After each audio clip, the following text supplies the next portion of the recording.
Assalamualaikum and a good day I bid to everyone who is watching this video.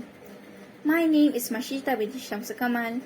I'm from Sri Skandar and I'm a diploma in teaching English as a second language student at Kolej Poly-Tech Mara Ipoh.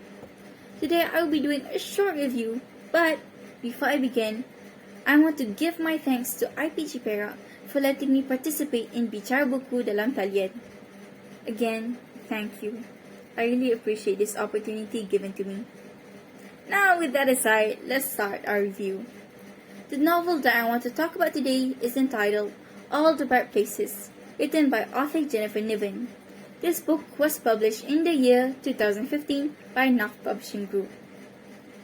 This book is about two troubled teenagers, Violet and Finch, who are struggling with grief, mental health, and their strained relationships with their loved ones, their families and friends. The two find comfort and, seemingly unlikely, love from each other as they travel around Indiana, looking around for the hidden wonders.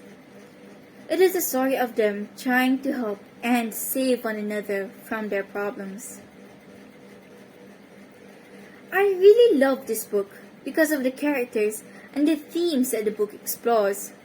The characters are well written and you could get invested in them, attached, so much so that at times you might even feel their pain. The characters, like Violet and Finch, feel realistic.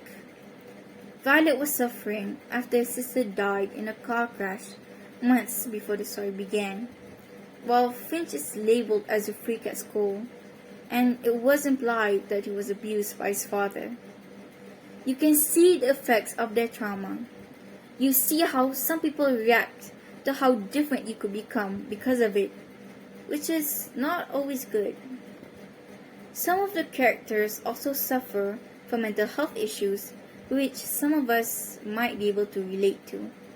We see the denial, the fear, and the cry for help that is expressed many times in the novel, that it is just real and so devastating. And the way writer Jennifer Niven made the book, she practically weaved every word and my heart into a beautifully poetic piece of art that just grabs your attention and plays with your emotion until you are a sobbing mess or have a goofy smile on your face. You get absorbed in the story and the characters' lives. You could relate, and if not, you will at least understand a bit of what it's like. The book can be healing too. Now, there are a few moral values that I have learned from this book, such as, we should seek help and let others help us. Before Finch came into the picture, Violet had nobody to talk to, as her family tended to avoid the topic, and it became a hindrance to her healing process.